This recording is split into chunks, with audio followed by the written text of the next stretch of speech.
Welcome to the Red Bull Theater Podcast, where guests discuss all things classical theater with your host, Nathan Winkelstein.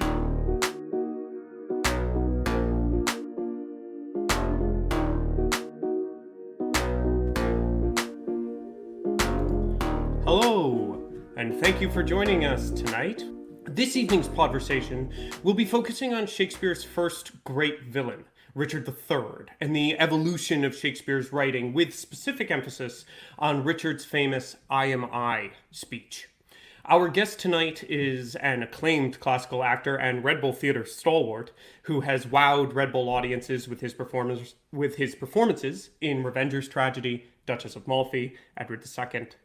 He has performed all across the country and is one of the most passionate and articulate actors I've had the pleasure to converse with. He is Matthew Rauch. Hi, Nathan. And hi, everybody. Thanks for having me. I appreciate it. Hi, Matt. It's great to see you. Thank you for joining us. It's nice to be here. Thank you for having me. And of course, as our audience probably knows right now, I normally make sure we torture our guests right off the bat by making them read the speech. Is that how it works? Yes. So thank you in advance for doing that. But I am going to provide some context, 3.5 plays worth of context real quick for the audience. In 30 seconds, right? Exactly. So for everybody out there, Richard III, the King of England, not by birth, but by bloodletting, has ravaged England on his long meandering route to kingship, a route including, but not limited to, the cold-blooded direct or indirect murder of King Henry VI, his own brother Clarence, 3 children of royal blood, and multiple nobles. A challenge has been mounted to his reign, and he has traveled with his army to Bosworth Field to do battle. Now it is the night on the eve of the battle, and Richard III awakes from a fearful dream. Give me another horse, bind up my wounds, have mercy, Jesus. Soft I did but dream. O coward conscience, how dost thou afflict me? The lights burn blue. It is now dead midnight. Cold, fearful drops stand on my trembling flesh. What do I fear? Myself? There's none else by. Richard loves Richard. That is, I am I. Is there a murderer here? No. Yes, I am. Then fly. What, from myself? Great reason why, lest I revenge. What, myself upon myself? Alack, I rather love myself. Wherefore? For any good that I myself have done unto myself? Oh no. Alas, I rather hate myself for hateful deeds committed by myself. I am a villain. Yet I lie, I am not. Fool, of thyself speak well. Fool, do not flatter. My conscience hath 1,000 several tongues, and every tongue brings in a several tale, and every tale condemns me for a villain. Perjury, perjury in the highest degree. Murder, stern murder in the direst degree. All several sins, all used in each degree. Throng to the bar, crying all, guilty, guilty.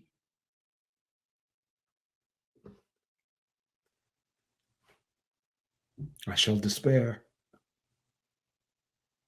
There is no creature loves me, and if I die, no soul shall pity me. Nay, wherefore should they? Since that I myself find in myself no pity to myself.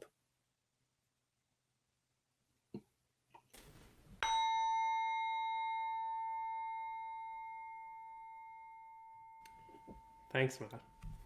Thanks. Yeah, thanks. Yes, Right. that's the kind of speech it? you applaud for, right? That's like the audience goes, "Yay!" Yeah, it's a little weird to do it in an office chair sitting in an office, but Yes, well, the whole world's a little weird right now, I'd say. The whole world's a little weird now. Yeah. Largest understatement in history.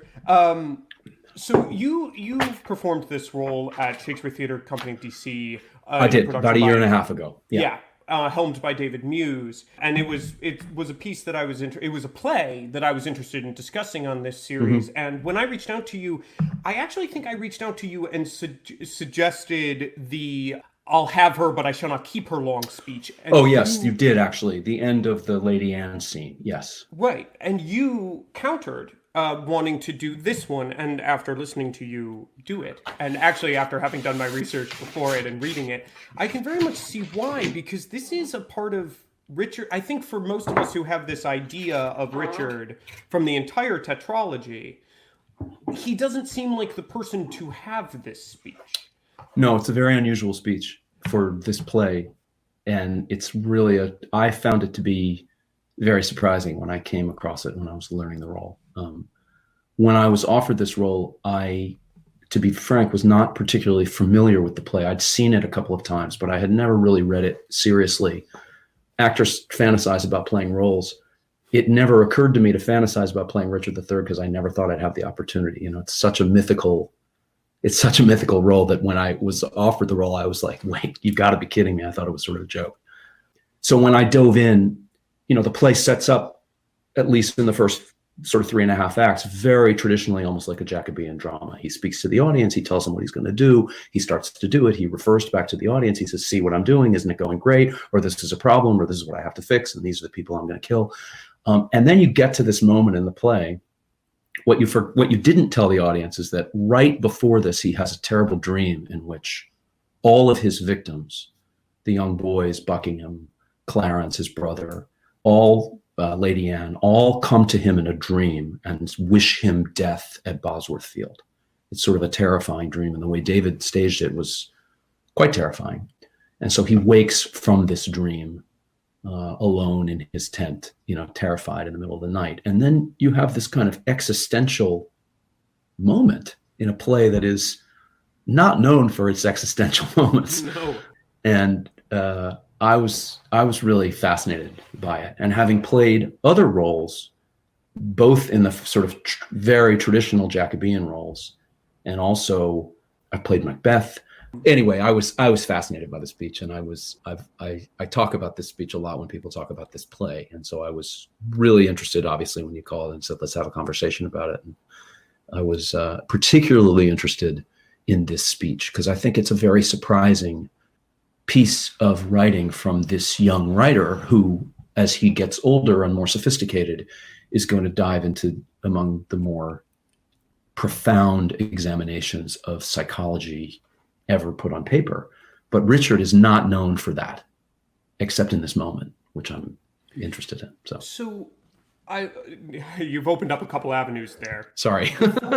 Before we chat about Shakespeare's evolution, just for this particular speech and for you as an actor exploring this character, yeah, we all talk about character arcs and so on and so forth. And I would say that when reading this play externally, without really digging into the character, this speech almost feels out of left field. It doesn't feel like it's part of an arc. It feels like a cliff. It does. The whole scene feels a little out of left field, and the speech is sort of very stylistically different from what's happening in the rest of the play. So did you connect it to what happened? Did the fact that he says this speech, that he's capable of this speech, did that affect your other decisions previous? Yeah, it had to. I think it had to. Yeah, because you know where you're going. You have to know where you're going. You have to understand the road you're on every night and through the course of the run of a show. I mean, talking about the evolution of Shakespeare is a little bit out of my purview. I'm less of a Shakespeare scholar than an acting scholar. I mean, I'm interested in the craft of acting, and I've studied Shakespeare from that perspective. I don't claim to know very much about Shakespeare or Shakespeare's life. All I know is what's on the page. So yes, when I was preparing the play, I read it obviously several times just to begin, and was continually struck by it. And what I find myself in process trying to do is create a series of sort of chain links that go from A to B, if that makes sense. A beginning of the play and an end of a play, and then sort of fill in the blanks a little bit in terms of how you get there, in terms of what the interpretation is, what David's thoughts are about the play. And I know we're going to get to that. So yes, I was aware that you're sort of, how do I say this? I was kind of setting myself up to have this vulnerable moment. And it occurred to me that if the play is to be perceived in any, if Richard is ever going to have any sympathy or empathy from the audience, that this is the only moment that that's going to happen.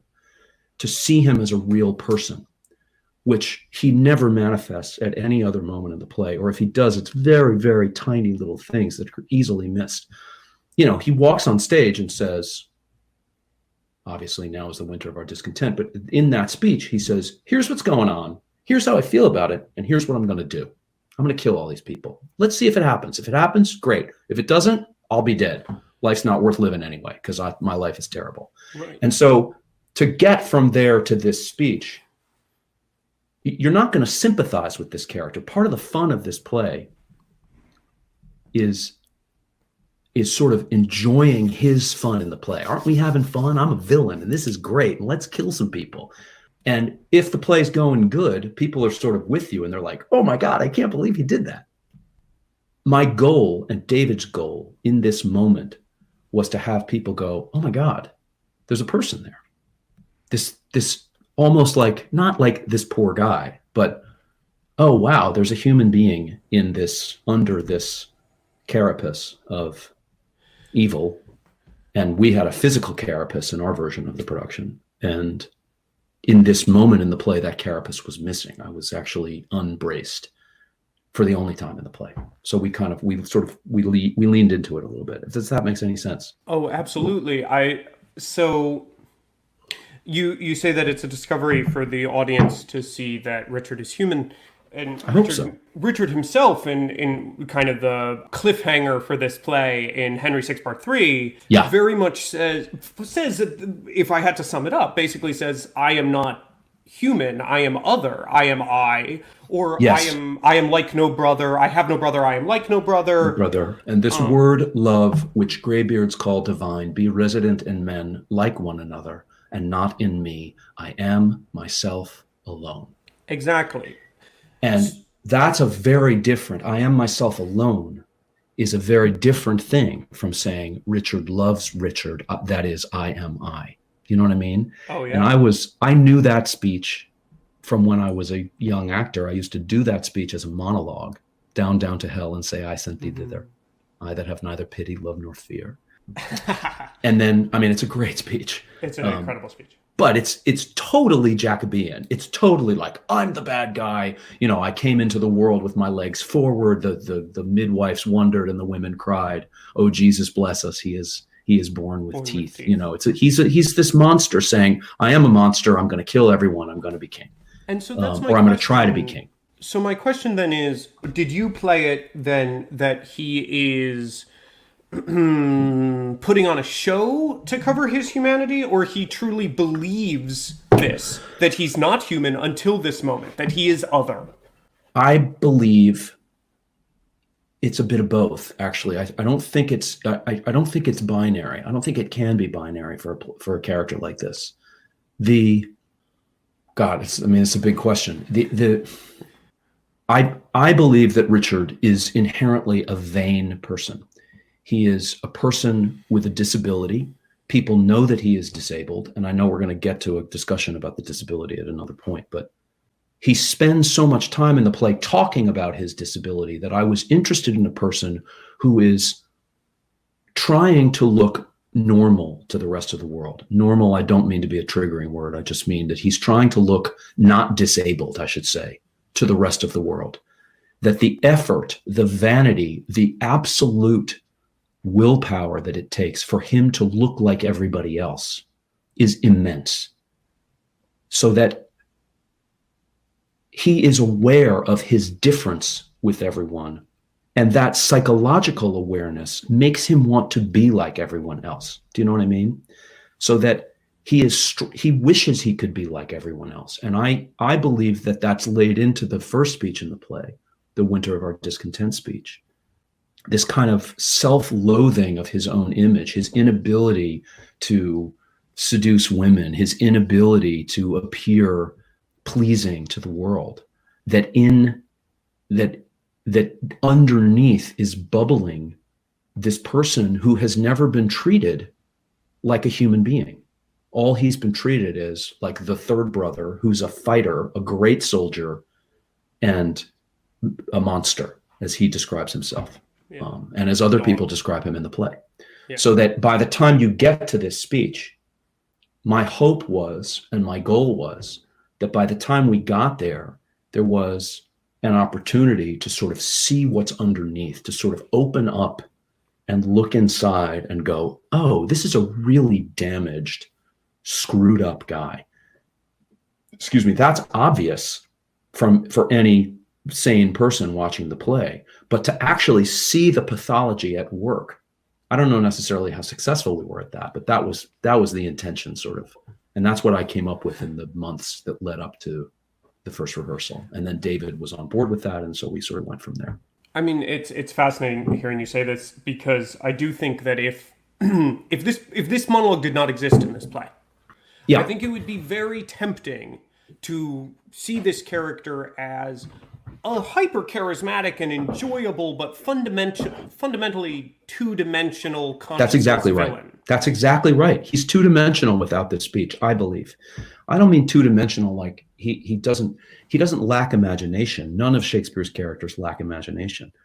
He doesn't lack depth, but there's no motive for him to do the things he does without this speech. This speech gets to his own insecurity, his belief in himself as a person, and his lack of belief in himself as a person. I was really, really struck by it. And then I made the mistake of reading Harold Bloom's essay about this play. He's not a fan of the play, and he's very much not a fan of this speech. And, for once I found myself disagreeing with him strongly about this play. And I started to really get interested in the play.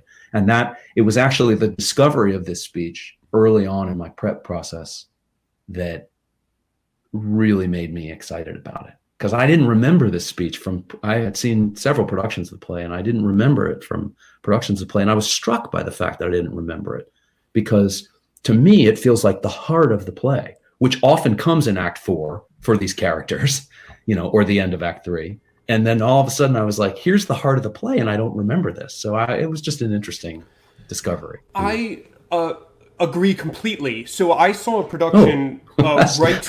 Well, yeah, isn't that great? That doesn't make a fun conversation, but yeah, I saw a production just a little while ago as well, before I asked you to do this, and didn't think of this speech. And I think that is an interesting, when it is not fundamental to the character, when it is not core to the character as you've made it, I think it reads as almost confusing to an audience member. I think it's very tempting. I think it's very tempting when you play Richard III.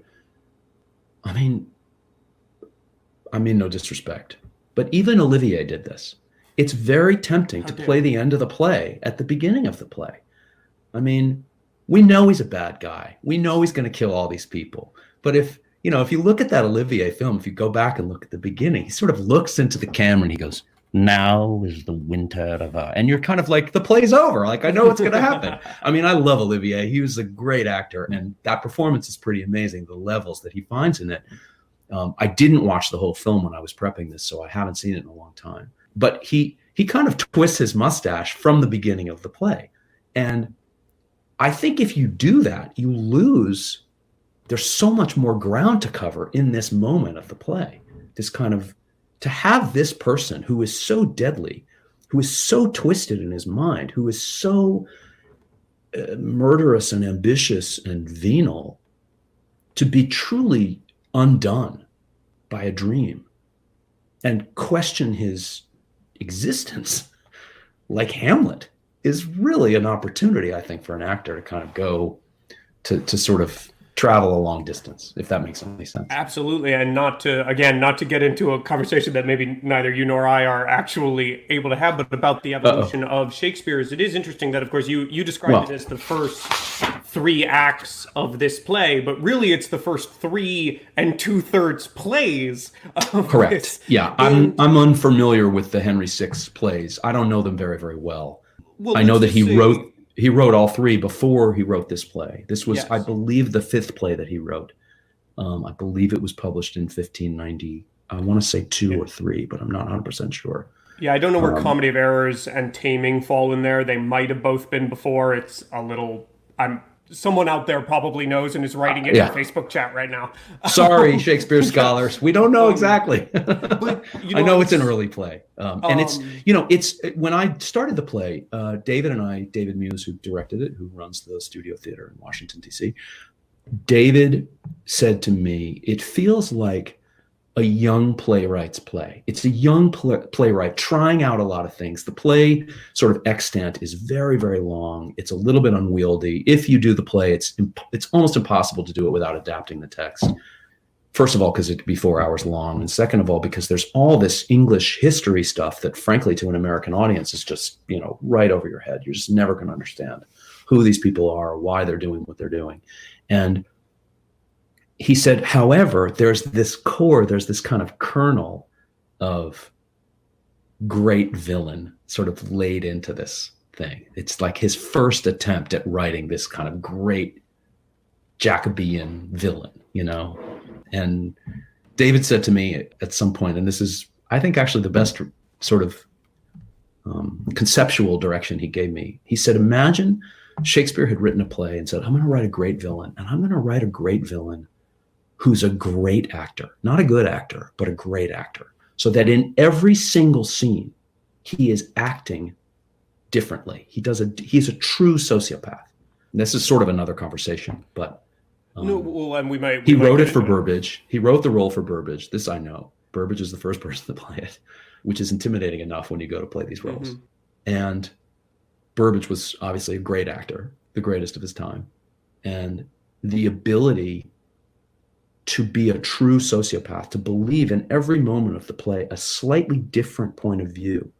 And we were interested in how power affected his sociopathy, how power affected his ability to sort of adapt to moments, that genius ability to sort of read the room, change your tack, and just kind of go in for the kill. And he does it so well. And then later in the canon, when you get to the 2 great villains, Iago and Macbeth. There are others. Sorry, Shakespeare scholars. They're the best. Those 2 men, or 2 characters, I should say, it's a little different for Macbeth because he doesn't begin the play in that sort of sociopathic place. But Iago's ability to kind of worm his way into the little tiny cracks in the sidewalk and then just pry them apart, to me, is rooted in Richard III. And that's another role. I mean, talk about another role where the absolute pitfall is the mustache twirl. Is that if you don't live up to the fact that every other person in that role in that play calls him Honest Iago, you're doing the whole My play. COVID mustache is giving me away, I guess, right? Yeah, we had so last week I had Chuck Woogie on, who I know you know. Oh, Chuck, yeah. Yeah, and actually doing not your predecessor, I guess technically your brother is your predecessor, but doing The King You Murdered. Doing Henry VI. Oh, yes. Yeah, I saw the email about that. Yeah. How was that conversation? It was wonderful. Chuck is wonderful. I suggest to the audience, shameless pitch, check it out.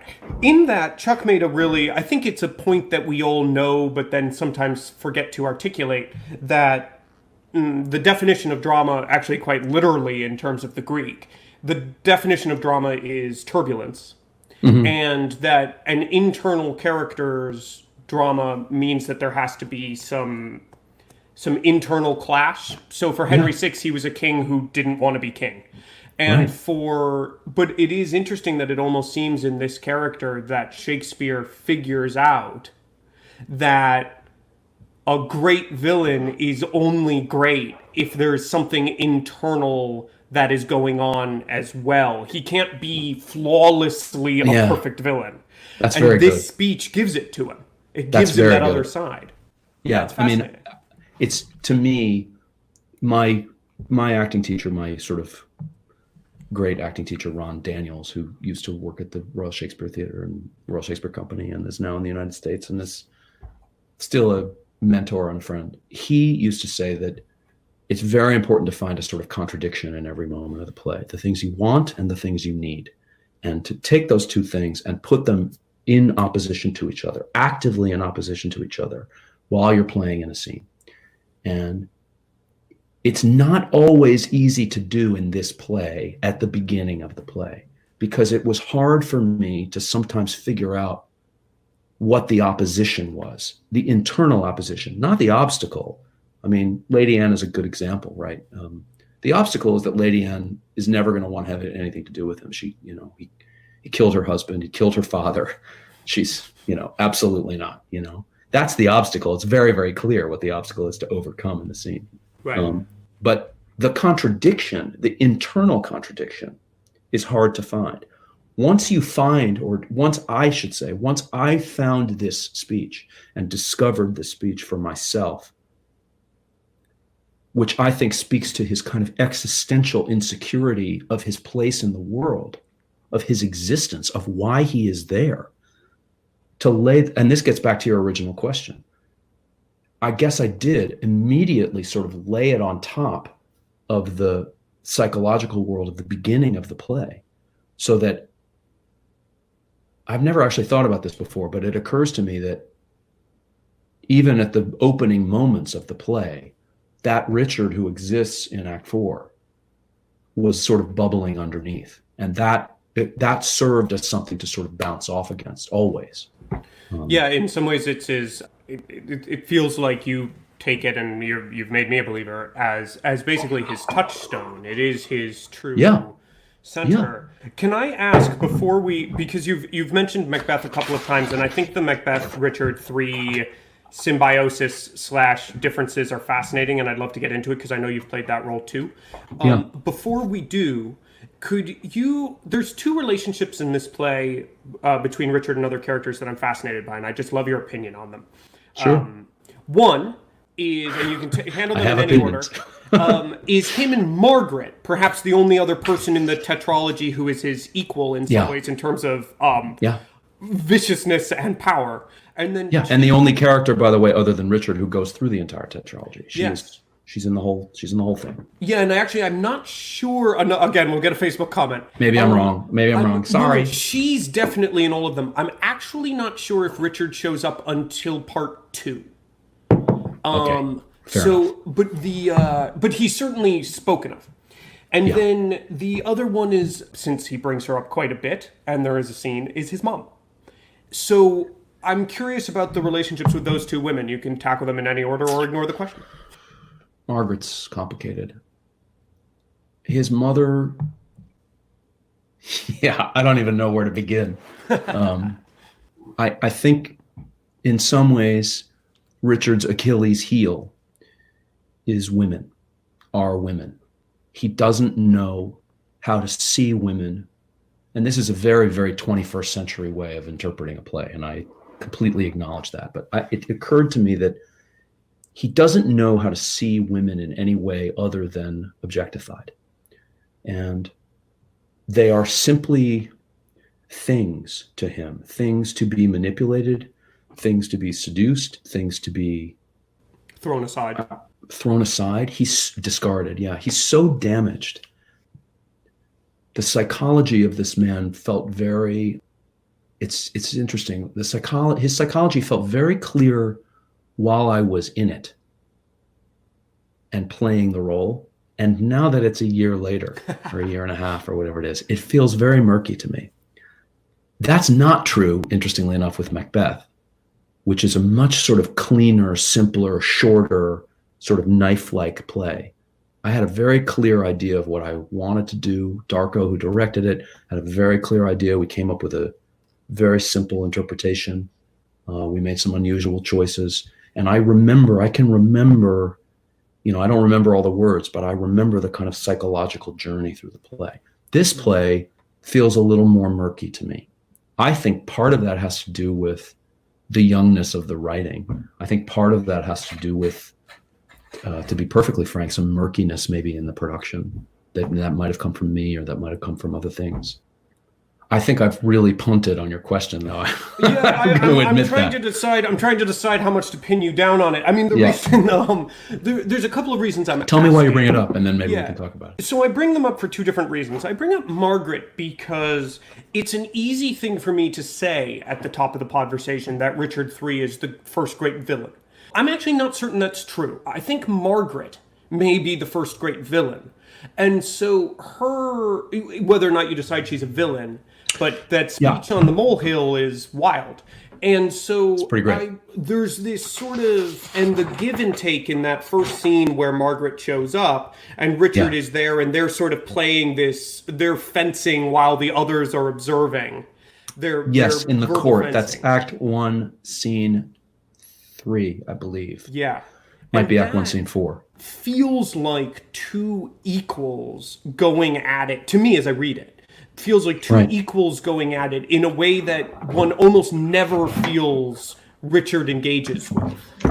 Right. And so that was my question about Margaret, is because it almost feels like a passing of the torch there. And the mother is about the psychopathy, right? The mother is, the mother seems to spook him a little bit in a way that no one else does, in a very particular way. So I was just curious if you had built that in. And you can ignore that one. Well, no, I mean, in a funny way, the mother is more clear to me. I mean, she's in our version of we cut the play. David and Craig Baldwin, who actually used to work at Red Bull, who was assisting him on this production, they cut the play radically. We shortened the play significantly. We rearranged things. We assigned things to different characters. We took characters out. We made Catesby bigger. We did a lot of stuff to the play. One of the things that happened as a result of that was that Richard's mother was in the play even less than she is in the full play. That actually, to me, worked as an advantage.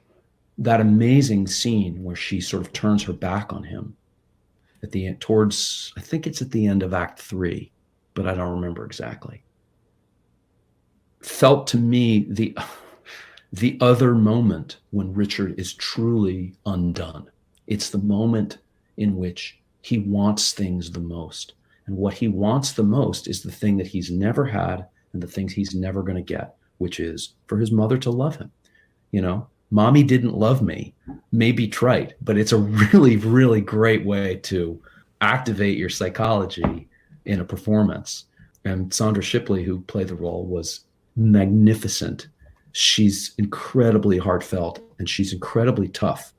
And there was a moment in the scene where she just completely shut off. She just shut down and turned her back and walked away. And I remember there were people in the audience who would sort of gasp, and in my inside, I remember thinking, don't go, Mom, come back. I just want a hug. I just want a pat on the head. I just want someone to tell me I'm doing a good job, even though I know deep down I'm not doing a good job because I'm a terrible person. So all of that sort of played into that sort of bubbling doubt, existential doubt, which to me is essential. This is sort of a performance thing, but that kind of insecurity is essential in my mind to creating a three-dimensional person. Nobody's not insecure. Well, some people are not insecure, but they're total psychopaths. I don't believe that Richard is a total psychopath. I do believe that he's a sociopath, because he doesn't know how to love, because he's never been loved. And I guess that's rooted in his mom. See, now that we're talking about it, I'm sort of remembering. Yeah, well, I was no, it's great. That was what I was hoping. It seemed like it made Margaret's sense. A whole other thing. Margaret, Right. I'll be honest. I'm just going to be honest, and maybe somebody in the audience wants to chime in about this. I never really understood what Margaret was doing in the play and what that relationship was all about. I don't feel like I ever, in my mind, cracked what that big scene in Act 1 is about, what she's doing, the curse that she lays on, Margaret's curse. There's such a specific thing about her in the play. And there's a part of me that intellectually understands it, but I never actually. Yeah, internalized it. It feels to me like one that's easier for me personally. I'm going to read the play while we talk. Yeah, there we go. It's easier for me to understand knowing the entire tetralogy because she is so much more important in that. But always has a thing about that grumbling Dickie, your boy. She always has a thing about you. Every time she describes the three brothers, she takes a little longer to describe you.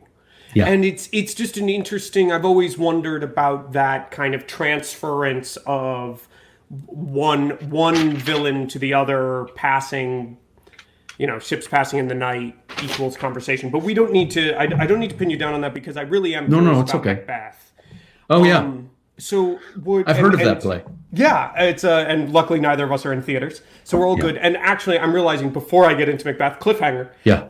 Before we leave this production, actually, I have a guest on who asked a question, who put in a question for us, and who I've had on the show to ask it of you. A Richard question. A question for Richard, and actually the production you had in Shakespeare at Shakespeare Theatre Company.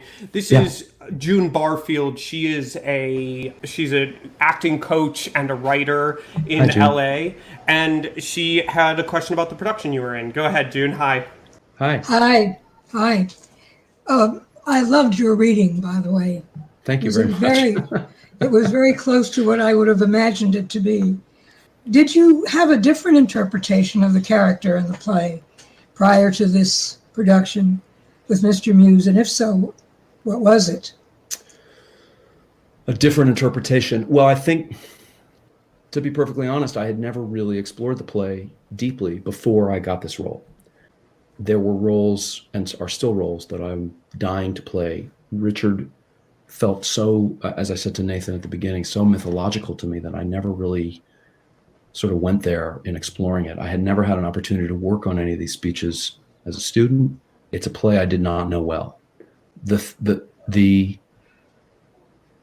interpretation of the character began sort of with a somewhat superficial but important conversation, which had to do with the disability of this character.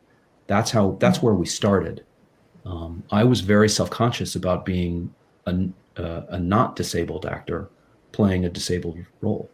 And I had a long talk with David about how we were what Richard's disability was and how we would convey that and how we would manage that with, I think, very legitimate questions about why did you hire an able-bodied, not able-bodied, but a non-disabled actor to play a disabled person.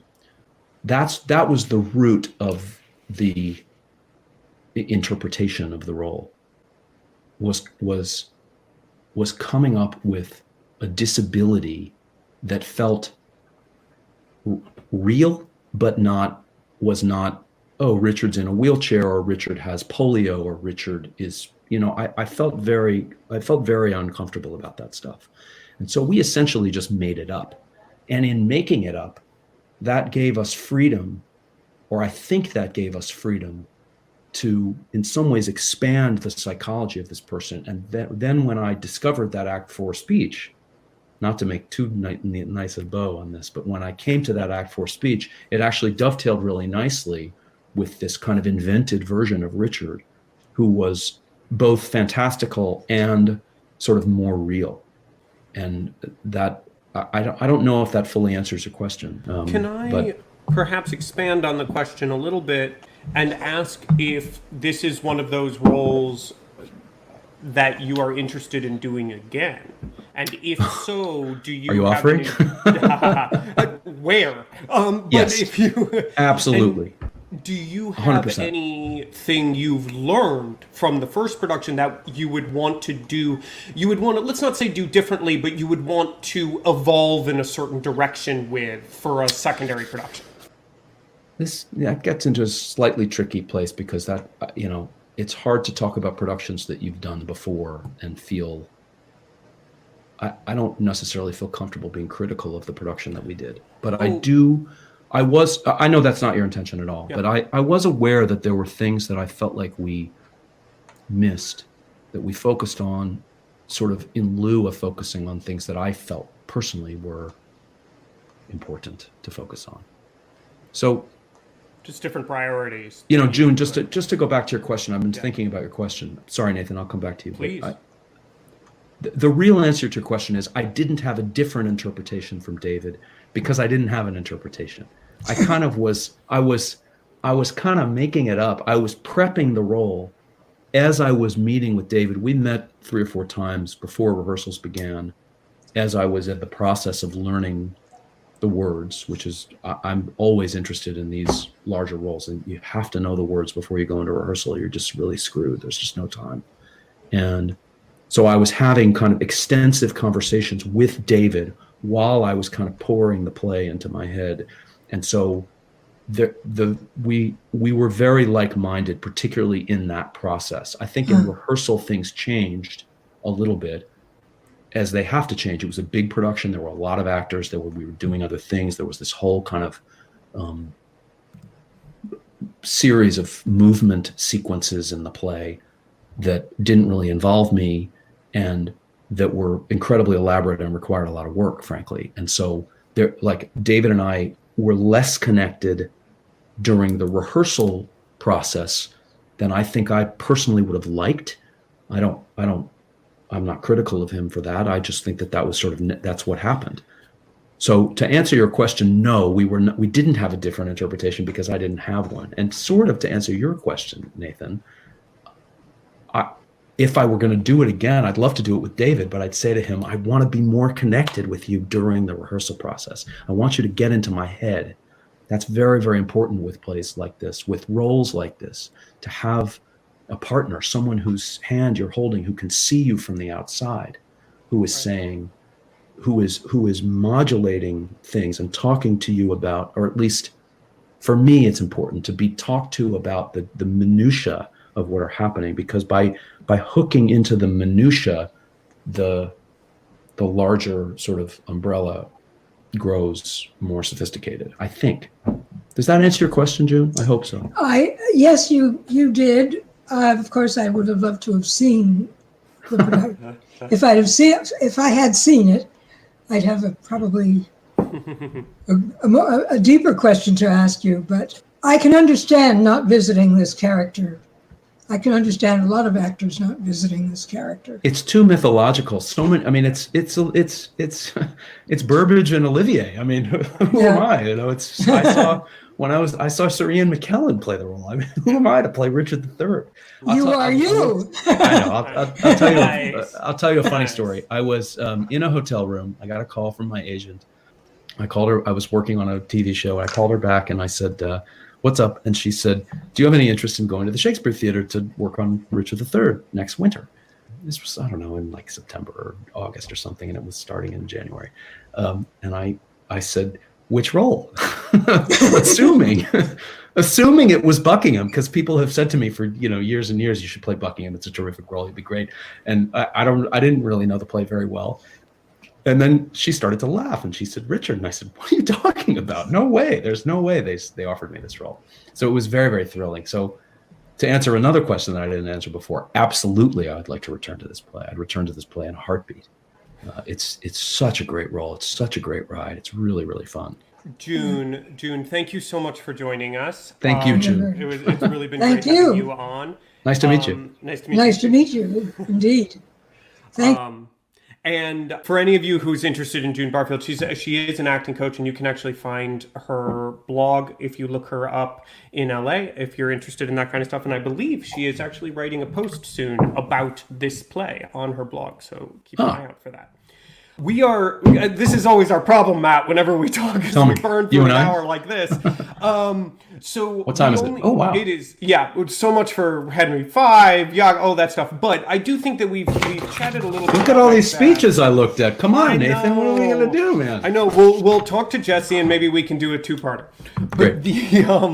But I do know that you also played Macbeth, and that we both share some sort of theories and belief that Richard III is, I don't want to put words in your mouth, I'll just say it myself, is something of a first draft of what becomes, or an early version of what eventually evolves into an extremely experienced writer writing Macbeth, even from tying it back into what we talked about from the beginning, taking the moral conundrum of conscience versus villainy and putting it there right from the beginning of the play. Correct. And I'm curious how you found, having played both, I'm curious if you felt much connection between the two and how they commented on one another. Only rarely. Macbeth is a very, very different experiential process.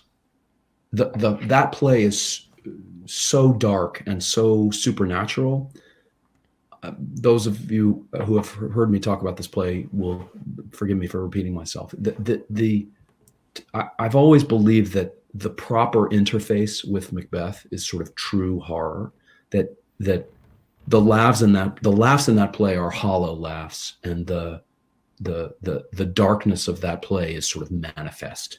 Richard certainly is a dark play and is certainly an evil play about an evil person. But there is, again, this kind of Jacobean otherness to it. He comments on himself throughout the play. Macbeth is in the play. It's happening to him while you watch, and his horror and his immersion in that process is complete. Now, perhaps, talking about it now, I missed something in Richard III, and this would be a good reason to go back and look at the play. I wonder if there's a way to immerse yourself in Richard that sort of steeped in that darkness, but I just don't think the play functions that way. There's a fun to Richard. He's having fun while he seduces Lady Anne. He's having fun at the beginning of the play. He's even having fun in the court scenes later in the play where he's messing around with Buckingham, when he tricks Hastings. All of that stuff is playful. Macbeth, I had wanted to play Macbeth like every other actor in the world for years and years, and I'd looked at the play extensively. And so when Darko Trezniak, who ran the Hartford stage at the time, offered me the job, I was very excited. I felt very like I'd been waiting 20 years to have an opportunity to do it. I love that play. I do think that in Richard is the seed, is the DNA of all of these, of many sort of roots of Shakespeare's explorations going forward. Not to put myself, I'm not James Shapiro, but I do think that. Who is? Nobody is James. I do think that roots of Henry IV and Henry V. In Henry IV, the "I Know You All" speech, and in Henry V, the "Upon the King" speech is an exploration of what it is to be king. I think part of that is rooted in Richard III. I think Hamlet, "Oh, that this too solid flesh," "Oh, that this to be or not to be," frankly, I think is rooted in questions that come up in Richard III. I think the evil of Iago, and what's he then that says I play the villain, is rooted in Richard III. Angelo in Measure for Measure is rooted in Richard III. I certainly think that Edmund in Lear is rooted in Richard III. And ultimately, I think Macbeth, the great villain of Shakespeare, along with Iago, is inherently rooted in Richard. That the seed of that, the tree of Macbeth, comes from a seed that is made with Richard. So they're related, certainly. Richard doesn't have the imagination that Macbeth has. Macbeth has this insane imagination. He sees the whole field all the time. And it's so fun to play the horror of that and the knowledge of that and the kind of opposing darkness of that. He sees the tidal wave coming at him and sort of stands there and waits for it to come. Richard is just like, hey, it's coming, whatever, let's kill people. Cool, Well, unfortunately, we are running towards the end of the time. Matt. Oh, I'm just talking away. I'm sorry. No. What I would say actually is, I can't necessarily promise this, but I will try to promise this, that you have just in this conversation given, I think, 2 topics for future conversations. One being Macbeth, obviously. But the other one you mentioned right at the beginning that I'm fascinated about, that we'll have to have a conversation with someone at some point on this, and maybe it'll be you and I again, is I think your point about the difference of the audience interactions that these early Jacobean style, even though I realize Jacobean is later, the Richard III style, hey, look at me go, you external audience, versus the Macbeth, help me with my internal, is a massive evolution that probably deserves its own conversation. I'll just be honest. I looked at a lot of speeches. I spent the weekend sort of thinking about the roots of this stuff, and to me, the evolution from Richard saying Richard loves Richard, I am that is I am I, to Henry V's exploration, which is just a few years later in Act 4, the Upon the King speech, which is an extraordinary speech. That the internalness of that versus the externalness of that.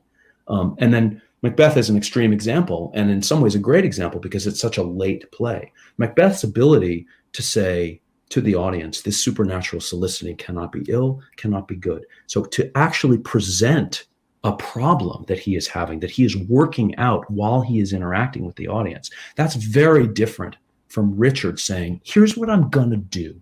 So check out what I'm going to do, because I have this idea and let's see if it works. Macbeth says, in the moment, if it were done when 'tis done, then 'twere well it were done quickly. If this, if that, I'm not sure. I think I'm going to do it. Here's my wife. You know what I mean? And then all of a sudden he's like, and then after saying, I think I'm going to do it, he says, I can't do it. We're not doing this. And she says, get in there and kill him. So the drama is really set up for you. And so to me that, it's the difference between inviting someone to watch Richard III and inviting someone to be with, to actually exist with it, with you. Come inside my head. Right. And experience what I am figuring out. Richard is in some ways, I don't want to diminish it because there's nothing diminishing about it, but he is a little bit an MC. I was about to say he's like a host. He's like a host of his own show. He's a circus master. Yeah. Look at what's happening. There's Come on in. I'm going to show you. And then sometimes things happen, like he'll do a thing and then he'll be like, see that? You see what I did? It's so cool. Check this out. Hang on a second. Whoa. And then he goes away, right? Macbeth is in a scene and then he comes out and he goes, what the hell is happening right now? Do you see what's happening? I have to think about this. Help me figure this out. And there's an opportunity in Macbeth to actually use the audience as a sounding board, to ask them questions, to need things from them. In Richard, that doesn't exist, except in the speech in Act 4, except when he says, I love myself. Why do I love myself? I'm a terrible person. And if I die, no one will care. No one will care. And to me, that is the root of the humanity that you find in Iago, Macbeth, Othello, Angelo, Hamlet, that Shakespeare is. Yeah. Yes. When he's in the temple. In Antony and Cleopatra. To me, if you look at Shakespeare's plays as an exploration of the meaning of existence, right? In these early plays, he's just starting to work on the problem. And then as he goes forward, I guess in the tragedies and the romances, he's noodling on this problem. And then he finally kind of gets there, particularly with Lear and Macbeth and Antony and Cleopatra and The Tempest and Troilus and Cressida. Well, Matt, as the perfect dramatist you are, you wrapped that up perfectly with a bow, bringing it all back around to that speech. We're going to call it there because we are unfortunately out of time. Oh, wow. Thank you. I know it flies with you, Matt. It really does go fast, yeah. True pleasure. Sorry if I'm just running my mouth. I love to talk about this stuff. It's my gosh. very exciting for me. I think that's why people watch. Matt, thank you. Thank you for having me. I appreciate it. Thank you, everybody, to watch. And I'm very, very grateful to you, Nathan, and to Jesse. And I look forward to talking with you again. Thank you, Matt. Thank you, sir. Once more, thank you all. This has been Red Bull Theater's Remarkable Podversations, and I'm your host, Nathan Winkelstein. We end, more hopefully than honestly, with the final words of this play from Richmond. Now civil wounds are stopped, peace lives again. That she may long live here, God say amen. Good night. Thanks for tuning in to the Red Bull Theater Podcast. If you enjoyed this episode, please subscribe, rate, and leave a review on your favorite podcasting platform. Your support helps us to bring you more captivating conversations and insights into the world of classic theater. To stay updated on our latest activities, follow us on social media, get on our mailing list, and visit www.redbulltheater.com, where you'll find an abundance of podcasts, readings, classes, seminars, productions, and more. Your support makes all of this possible, so please consider making a tax-deductible donation on our website to help us continue bringing classical theater to contemporary audiences.